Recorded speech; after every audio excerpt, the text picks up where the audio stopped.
Tim, despite all the macro challenges that are continuing to unfold in China, you're overweight that particular market. Can you give us some more colour on why that is? And is that on valuation grounds?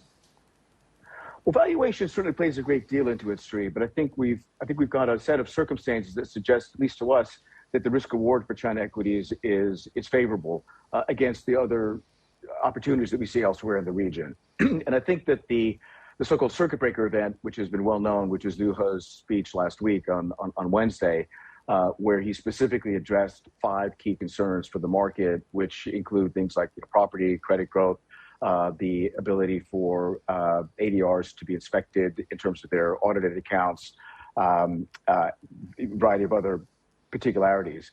All that suggests that that was something which shows that policymakers are clearly aware of the issues that are impacting the equity market. And we saw basically the largest ever rally, ever in the offshore ADRs, up 40% in a day, and they're now up 50% off their recent lows.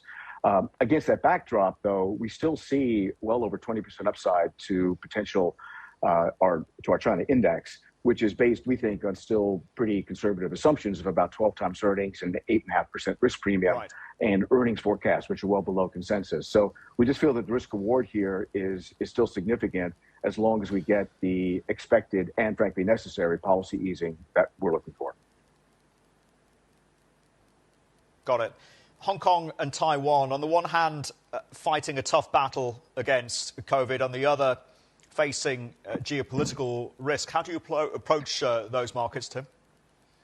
Well, that's tough question, but very topical one. The bottom line is we're underweight Hong Kong and overweight Taiwan. And I'd say the key metrics there, the key rationale in Taiwan is that when we look at measures of market correlation with geopolitical risk, actually, historically, the aggregate index in Taiwan is not that very well correlated with objective measures of cross-straits tensions. Certain parts of the Taiwan market that are more directly linked to China, maybe the tourism sector, the airline sector, do trade off that. But the broader market, of course, is much more global in its fundamental scope. We've got, obviously, the heavyweight technology sector, which really is a global phenomenon that manufactures in Taiwan and a bit in China.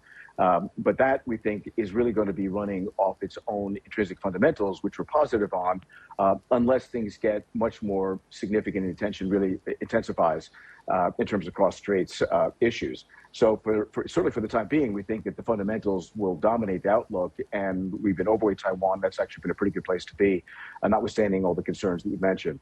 For Hong Kong specifically, it's just, unfortunately, you've got a lot of challenges to the economy. Interest rates are rising. The economy, the equity market tend to be pretty, asset sensitive given the still significant weighting of the property sector. And so we just feel that there are other places that are better to be.